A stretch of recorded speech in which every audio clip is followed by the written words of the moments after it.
Lecture 4 in our series of American history, Establishing the New England Colonies. So in the past lectures, we've talked about the Spanish in the New World, and we've talked about the French in the New World, and the English colonies in the southern colonies of Virginia and Maryland, the Carolinas and Georgia. Now what we're going to do is we're going to move north into the New England colonies. And these are going to be Plymouth, Massachusetts, Connecticut, and Rhode Island, the ones that we're going to talk about the most. So our story starts with some religious history. Very exciting topic, religious history. And so what we have here is back in England, we see that the King of England, he is Henry VIII, and the King of England, he's a devoted Catholic. He absolutely loves, here's Henry VIII, he absolutely loves the Catholic Church. In fact, the Pope even gave him the title Defender of the Faith. However, we start to have a problem because Henry, him and his wife cannot have a male heir. They've had a daughter, but he definitely needs a male heir according to primogeniture laws in Europe, where the firstborn male inherits all the property and the title. And if he doesn't get a son, then there'll be civil war when he dies, and everything he's built up England to be will just fall apart in a civil war. And so he blames his wife for this. And so he writes the Pope and he says, look, I'm a good Catholic. I know I need your permission to get a divorce or an annulment. Same thing for our purposes. And the Pope says, he writes back and he's like, normally I would love to give you, I know you're a good Catholic, I would love to give you a divorce. You can try to remarry and marry a wife who will give you a son, but I can't do that because your current wife is a close relation to the King of Spain. And as you know, at this time, the King of Spain is very wealthy, very powerful from all of his New World silver and gold. And he's like, the Pope says, I just don't want to tick off the King of Spain. He's got so much wealth and power, more than you. So you're just going to have to live with it, Henry. And so Henry gets this letter back from the Pope and he's livid. He's like, I can't believe this. Who's the Pope to tell me what I can and cannot do? And so he splits with the Catholic Church. He kind of falls out of love with the Catholic Church. And he says, you know what, I'm going to make my own church, and it's going to be called the Anglican Church, or the Church of England. It's the same thing. Anglo means English. And so he is going to set up his own Anglican church, right? And they're going to be called Anglicans, and they're very similar to Catholicism. The only difference is that instead of the Pope being the head of the faith, now this new faith has the king the head of his faith. And so we see that King Henry VIII is going to take his people away from the Catholic Church, and they're going to become a Protestant denomination. Protestant means Christian, but not Catholic. And so these Anglicans are going to be a new branch of Christianity. Now, you can see in the picture that this is a Catholic altar. There's lots of veneration of saints in Catholicism, and there's all this ornate celebration, and the priests wearing vestments or holy garments. And so when Henry VIII creates his new Anglican church, he really still loves the Catholic Church, except for this disagreement with the Pope. And so his new branch of Christianity, the Anglicans, they're going to be very, very similar to the Catholic Church. Their altars are still going to be ornate. They're going to follow a lot of the same traditions. Really, the only substantive difference is that the head of the church now is the king and not the Pope. Now, that may be fine for Henry, but a lot of the people in his country, they really got excited when he said he was going to break from the Catholic Church, because they don't like the Catholic Church. And so this lady down here, she represents kind of that group of people, and they want to become Protestants and really break from the church. So when they first heard the king is going to break with the Catholic Church, they got very excited. They're like, yes, this is what we're talking about. This is what we call the Reformation. We're going to reform the church. We're going to be less Catholic. We're very excited. And then when they found out that the new Anglican Church is really not that different from the old church, they got upset and they were very critical of the king. And so we have this religious disagreement going on in England, and that's going to cause an effort to colonize the New World. And so here we see an altar in the Anglican Church, and you see it's a little bit less ornate, but the point I was trying to make is that still there's all this gold, and there are all the saints still, and for this lady right here who really wanted to reform the Christian church, she doesn't think that the new church is Protestant enough. It's not going away from the Catholic Church enough. And so what she wants to do is she wants to separate from the Church of England, right? She thought the King Henry had his chance when he broke away from the Catholic Church. He really should have made a clean break and done away with all of the saints and all of the fancy services, and they should have gotten rid of hierarchy, and they should have let every Christian be their own, priest, as it were, their own intermediary between God, without all the hierarchy of the Catholic Church. And the Anglican Church just doesn't do that for them. It's just too Catholic for them. And so what they decide to do is they're going to separate. That's why they're called separatists. They're going to separate from the Church of England. So if we can understand this, we start with Catholics, and everybody was England was Catholic. And then they split from the Catholics and they became Church of England, or the Anglican Church, right? And then these people over here who really wanted to separate, they're called separatists, and they fall even further away from the Catholic Church, and they break with the Anglican Church. They're separate. So we have all these little tiny sects of Christianity happening at this time. And so they just say that they cannot live in England anymore. It's too Catholic. The Church of England is too Catholic, and we must separate. And so they decide to try to get out of England. Well, at first, these separatists will move to Holland, get out of England completely. And Holland is a very religiously liberal society at that point, and they were willing to accept these separatists. But over a generation, these separatists realize that their children, while they're being the kind of Christian they want their children to be, they're starting to adopt Dutch habits. They're starting to lose their English culture. And so they thought, well, we can't keep living in Holland. Even though we can practice our faith, we can't really do all of our culture because our children are becoming Dutch instead of English. So I think, well, what can we do? We need to go someplace that's within the English Empire, but away from England, so we can still be English, but practice our own kind of Christianity. And so these people write to the King of England and say, hey, look, can we go to the New World? We want to be English, and we'll work, and we'll give you a cut of whatever money we make, but can we please go to the New World so we can practice our faith? And he says, okay. And so these separatists, which we will now call the Pilgrims, that's what this particular group of separatists is called, they are going to set sail for Virginia, because that's where, of course, the English colony is, in Jamestown, Virginia.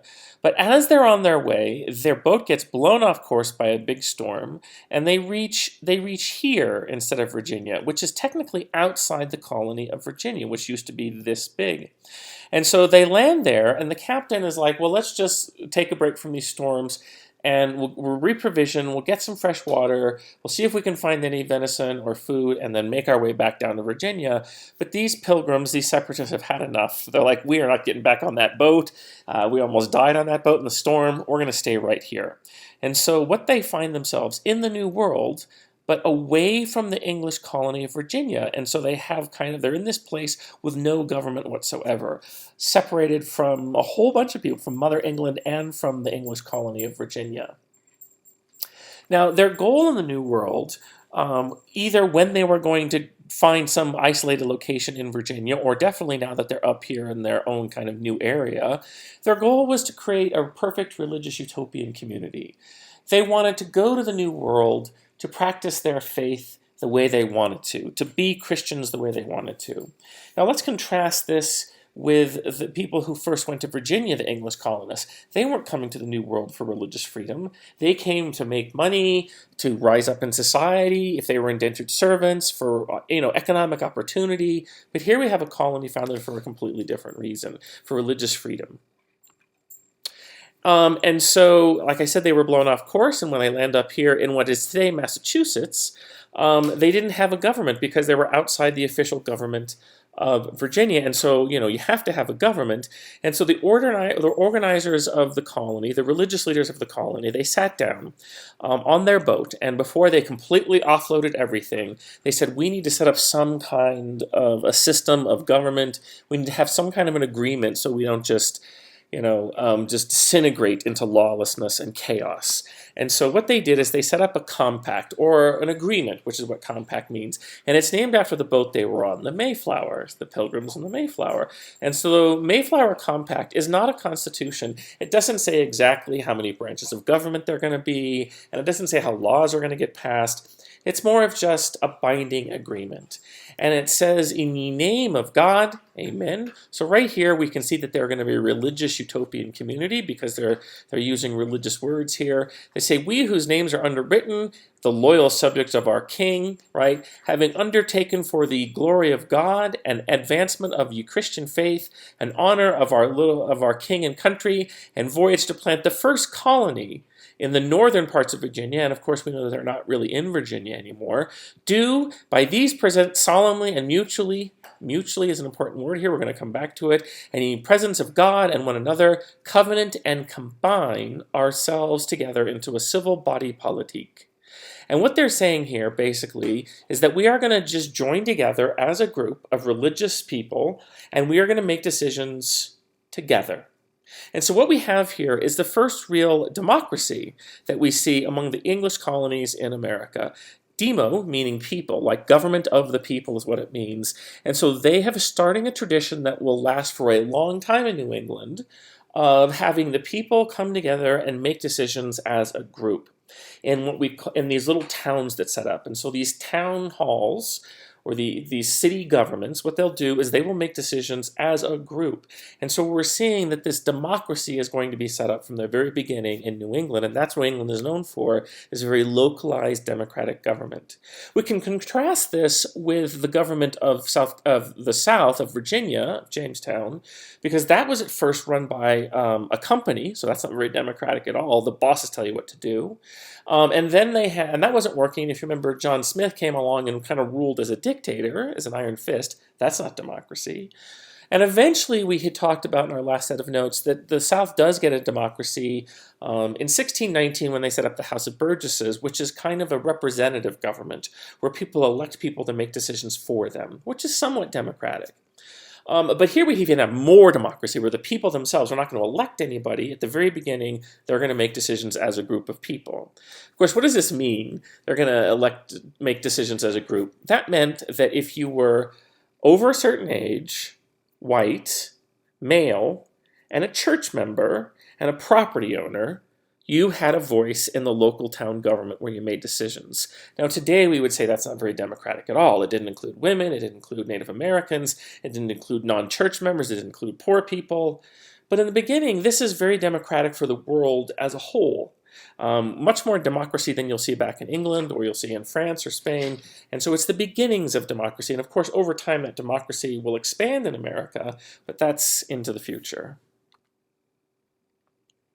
The next thing I want to say is that kind of the word to think about when we're thinking about New England, and in this case, the colony of Plymouth is what the Pilgrims set up.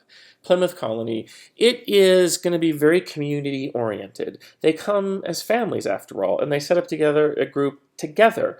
And again, this is very different than what we see in Virginia and the South, where it was very individualistic, everybody out for themselves to make money for themselves. And so we have this very different contrast going on between the colonies of the North, or New England, communal, and the colonies of the South, individualistic. And so that's the Plymouth colony, which is the first colony, and that's the Separatists or the Pilgrims. And it's a very small colony because there's not that many people that are that religious to completely risk their lives and separate from the Church of England. The much larger colony is the second colony of New England, and that is known as Massachusetts Bay Colony, which will be founded right next to Plymouth, but a much bigger colony. And so now we go back to religious history. So now we're into B. So A was all about the Pilgrims and Plymouth colony. And now B, we have our second colony in New England, Massachusetts Bay Colony. And so we're fast forwarding a few more years, and we have a king of England. His name is Charles I, and he's a descendant of Henry VIII, and he is going to be persecuting people who do not believe everything he says about the Anglican Church. So if you remember, we had Catholicism, and then branching off from Catholicism, we had the Anglican Church, right? And then branching off from them, we had the we had the Separatists known as Pilgrims, right? We had the Separatists known as Pilgrims. All right. And they were really radical, and they went off to the New World to create Plymouth Colony. Now, time has advanced, and what we have is we have another religious group. This time, they're not the Separatists, they're called the Puritans. Right? So it's a little confusing, all of this religious history. right? The Puritans are just like the Pilgrims, they're Anglicans, and just like the Pilgrims, they don't really like all the Catholicism that is still kind of in the Anglican Church. But instead of separating themselves, like the Pilgrims did from the Anglican Church, the Puritans want to stay inside. They want to stay inside the Anglican Church, but they just want to reform it. They want to purify it of anything that may be Catholic. And so they're not as radical as those Pilgrims, those separatist Pilgrims, but they are going to criticize the king a little bit for still being too Catholic, hence the word purify the Anglican Church of Catholicism. And so when they criticize the king for still being too Catholic, he doesn't like that because he's a king. And so he starts to harass the Puritans. He starts to give them extra taxes. He starts to throw them in jail. He limits what positions they can be in the government. And so this persecution makes the Puritans think, well, maybe we should do what the Pilgrims did, what the Separatists did, and leave England. Maybe we can go to the New World and set up a perfect religious utopian community, just like the Pilgrims did, and be English, but be English far away, so the king can't tell us what to do. And so here we have a second colony founded for religious freedom, right? And so what they do is they ask the king, I'm sorry I got covered up here, they ask the king for permission to go to the New World. And that's what a charter is. Charter just means you have permission to set up a colony and go to the New World. And the king says yes, because he wants to get rid of these troublemakers. And so we're going to see from 1630 to 1642, thousands and thousands of Puritans, a much bigger group than those Pilgrims, are going to leave England in a mass exodus, trying to go someplace in the New World where they can make money. That, they're human beings. They want to make money, but their main goal is to go and celebrate their religion, practice their religion any way they want. And we can see a lot of them went down here to the Caribbean. Because that's where the sugar plantations are, and they do want to make money, and so they thought we can do two things. We can make money and worship God the way we want. Some went to Virginia, but we're going to see about 14,000 of these Puritans will go to Massachusetts Bay Colony and set it up there. And that's the story we're really going to talk about here, these Puritans that go to Massachusetts Bay in large numbers.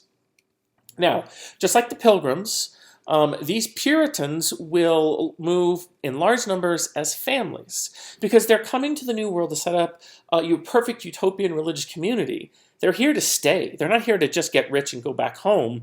They're coming to the New World to set up a religious community. And so they're, of course, going to bring their children with them and their wives with them because it's not just about money. It's about faith. And so they come as families. So it's already, we see this community built in. Again, we're contrasting this with the South when it was mostly men coming to look for wealth for themselves and then go back to England. So there wasn't community there.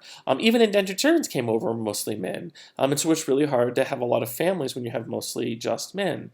And so a big part of this lecture is about setting up this contrast between the two colonies, the ones in New England and the ones that are in the South. And so the leader of the Puritans who come to Massachusetts Bay, they're led by this guy by the name of Jonathan Winthrop. And here he is. So he's the leader of their religious community. And he writes this sermon, this speech that he gives when the Puritans first settle in Massachusetts Bay Colony. And so we'll read some of it. He says, we must be knit together. This is his advice for the colony. We must be knit together in this work as one man. We must entertain each other in brotherly affection, right? Sense of community, brotherly affection. We must be willing to abridge ourselves of our superfluities and for the supply of others. Again, community. We're thinking about each other's necessities. We must hold up familiars' commerce together in all meekness, gentleness, patience, and liberality. We must delight in each other, make others' conditions our own, rejoice together, mourn together, labor and suffer together, always having before our eyes our commission and our community, right? Community in the work, our community as members of the same body, so we shall keep and unite in the spirit in the bond of peace. We really get a sense that this community, in order for them to be the perfect religious utopian community that they want to create, right?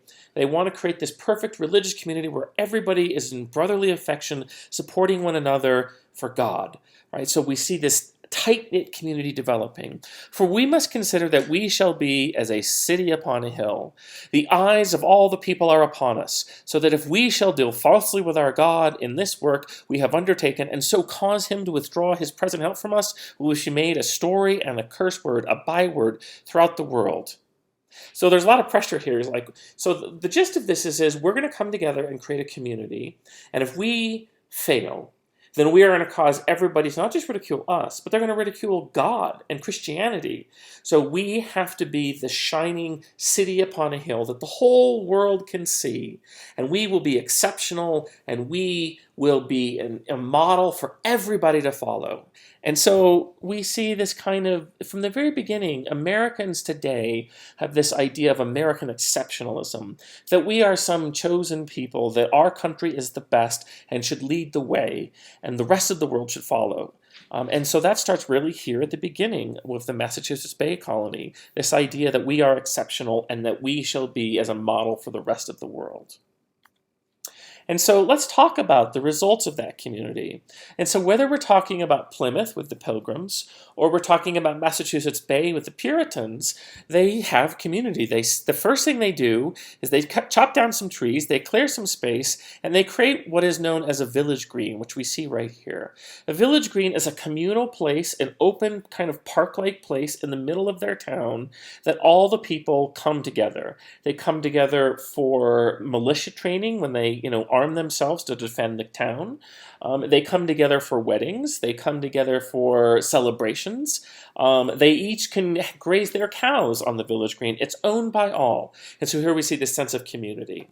The next thing they build is a church as a town, because after all, this is going to be a religious community. And so they're all going to bring their funds, their money together, and they're going to come to church 2, 3, 4 times a week to pray together. And of course, if they have enough money, they'll build a school. They think it's very important. Education is a big hallmark of the New England community. It is a place where our children can come together to learn to read, because they have to read the Bible after all, right? In Protestantism, or Puritanism, we have these people here. Every man is required to read the Bible for themselves, not to just be content to let a priest tell them what the Bible says, but they have to read it and interpret it for themselves. And so from a very early age, we see a desire for education, public tax-supported education for everybody to come together to learn to read the Bible, boys and girls, right? And then we also have this idea of a town hall. The town hall is where just like the Mayflower Compact, is where people come together to pass the laws for their community as a group. And once again, we see it's male church members who own land, who come together and make these decisions. But this is still, for the time period, pretty advanced democracy. We don't see this in many other places in the world. And so we see people coming, and all of these things, for example, the village green, the church, the town hall, the school, as this community-driven place that we're all going to come together. I mean, look, even their farms are on the outside of their community, which means each one of these people are going to have to walk to work every day quite a ways. But they don't have to walk that far to church or to town hall or to school. You put in the center of the town what is the most important to you, and the stuff that is less important outside. If we were to compare this to the South, where there's not community, what we would see in the South is we might see a person's farm, and then around them, the farmhouse is their farm. And then over here is another farm, and in the middle is the farmhouse. And so in the South, we don't see as many towns, because the farmers are all spread out, each in the center of their own farm, not community at all. Because in the South, the emphasis is making money, right? Move up in society, get wealthy. Here in New England, the emphasis is community, religion, come together for God. And so here we see people coming together in their town making decisions. So where did they get this idea of democracy? I mean, they didn't just think of it on their own. Well, this is what we call Anglicization. Anglo, like I told you, means England. And so Anglicization means copying England. After all, these are English settlers. And so in England, we had talked about this before, the people in England have a parliament. They have a king, but the king shares power with the parliament, kind of like our Congress today shares power with the president. And the parliament is elected people They're from the people, they represent the people, and they make decisions for the people. And so that idea of people coming together and electing people to govern themselves, that is a form of democracy. It's representative democracy. And so when these English people come to the New World, of course, they want to replicate that here in the New World. And when there's just a few towns, each little town council or town hall makes decisions for their town. But as more and more Puritans come during the Great Migration from 1630 to 1642, more towns pop up like Boston and Salem and Ipswich and all of these little towns that pop up along the coast. And so soon we have enough towns that what we're going to do is we have a colony legislature. And so each town will make laws for their own little town, but then for the whole colony, what they're going to do is the town are going to elect one person or maybe two people from their town to go down to the capital of Boston, and they will make decisions that involve all the towns together as a colony, which is very similar to what they have in England Parliament. And so here we see we're copying what's in England and we're transplanting it to the New World, and that is called Anglicization, kind of reduplicating England in the New World. Next, so that kind of takes care, so we've talked about Plymouth, that's the Puritans, that's the Pilgrims, and we've talked about Massachusetts Bay, that's the Puritans, which is a bigger colony. And so what about these other colonies? What about Rhode Island, right? What about Connecticut? What about New Hampshire? Those are all New England colonies that are going to get started at this time as well. So let's go back to Massachusetts Bay with the Puritans. And it is a religious utopian community where all these people are coming together and they're basing their laws on the Bible and they're having town meetings. And there are some people who don't like to have religion govern everything, right? They think, look, we should let people make their own decisions, not what the religious leaders think in our town halls, but everybody should be able to make decisions. We don't think that the Bible should determine all our laws. Now, laws that are determined by the Bible are called blue laws. So like in some parts of America today, we have laws on the books that says you can't, liquor stores have to be closed on Sundays. Because people should be going to church on Sundays instead of going to the liquor store. That's a blue law. Here in the state of Colorado, we have laws that says that car dealerships shouldn't be open on Sunday because everybody should be in church, not doing business. That's an example of a blue law, laws that are determined by the Bible. Well, not everybody in Massachusetts Bay was okay with the Bible dominating laws in such way. They also had a problem with how the Puritans were treating Native Americans. The Puritans were coming in and they were, pushing the Indians further and further and further west and not letting the Native Americans have any say in what was going on in the government because they're not white.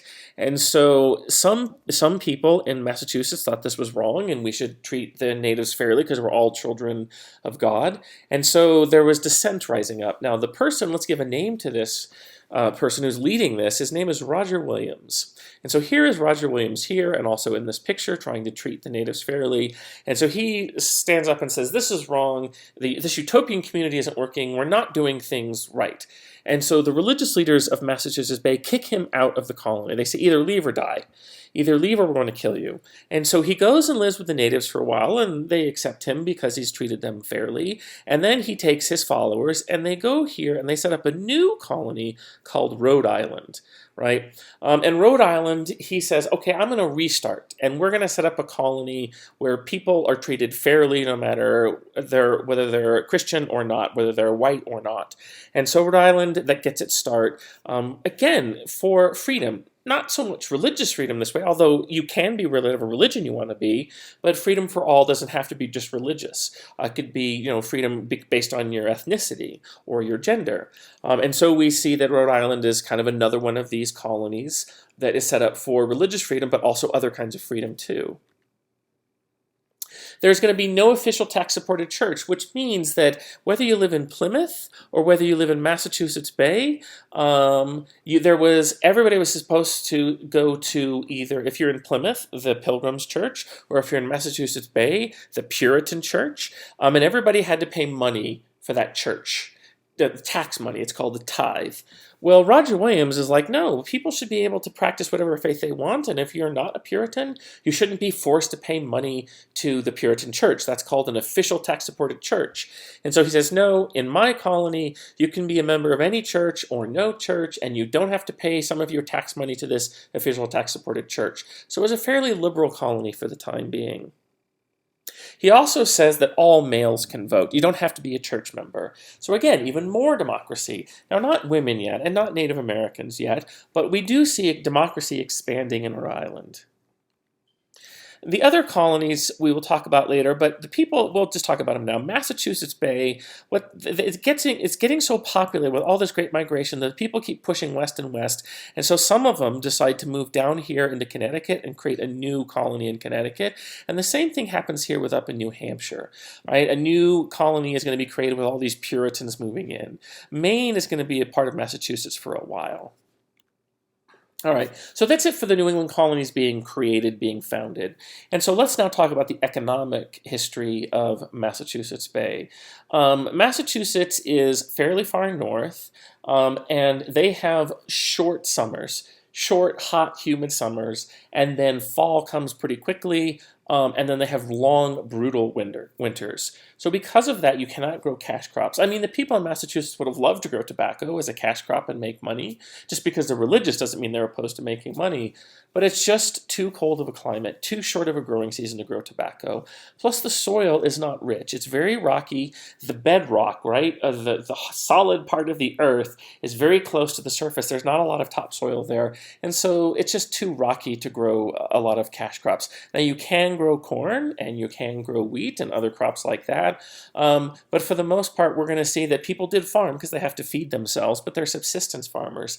They grow enough food just to feed their families. They can't really grow enough extra to get money for their crops. So they're subsistence farmers, no cash crops. So that's an example of how the climate is impacting the New England colonies. Of course, in the South, they have long growing seasons and rich soil, so they can grow all kinds of cash crops.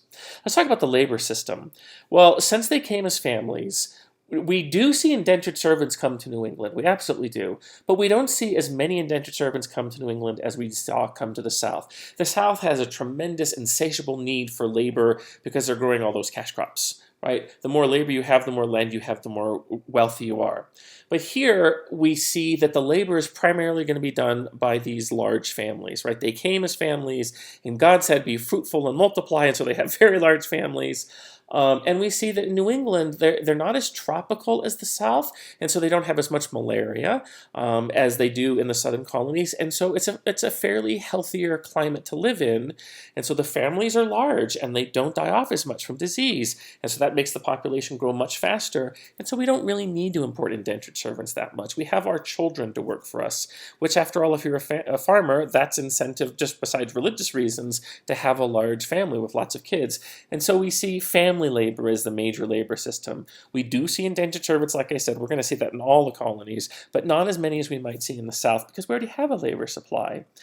We do see slavery as well. All 13 colonies that we see will have slavery. However, in the northern colonies, there isn't just going to be as much as in the southern colonies for the same reason as not as much indentured servants, right? The only reason to have slavery is if you have a short labor supply, which we don't because we have all our children.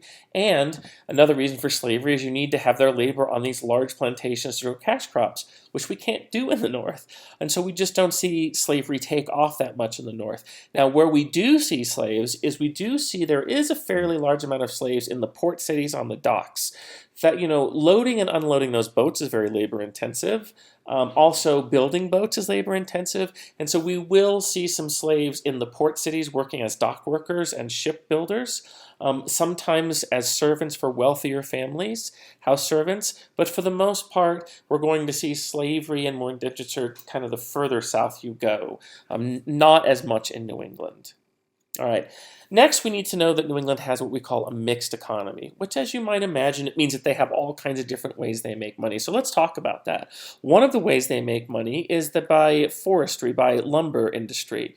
And so New England, not as much anymore, but still they have some. In the past, they used to have all of these what we call old growth forests. They had these trees that were really incredibly tall and straight and hardwood. They had oak and elm and ash trees, and they had all of these different trees that were growing forever, and so they're going to cut them down and send them back to England.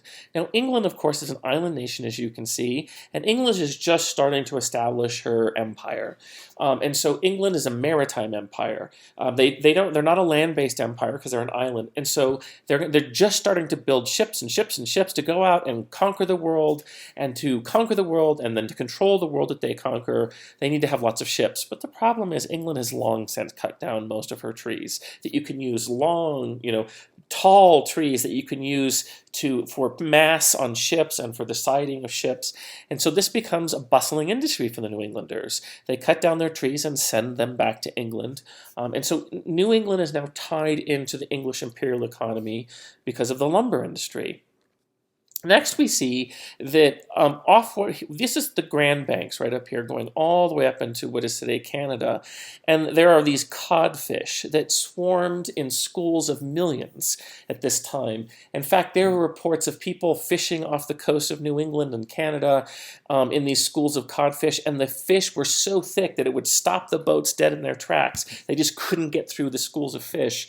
And so, of course, fishing is going to be a major industry in New England. And so the New Englanders would build their own boats, and they would go out, cast down their nets, bring them back to shore, and what they would do is they would gut the fish and then smoke the fish over a flame, salt it, pack it, and then send this rich protein supply of salted dried fish back to England, or they would send these fish down to the Caribbean to feed some of the slaves on English sugar plantations. So the main thing here is we see that New England, even though it's just getting started, it's already getting tied into the British imperial economy system. It's not as isolated as they thought they would be.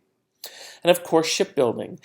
So some of the lumber went back to England shipyards to build ships, but some of them are going to be built right here in Massachusetts and Plymouth. And so we see, because the supplies are here, and so we see New Englanders are going to be involved in shipbuilding.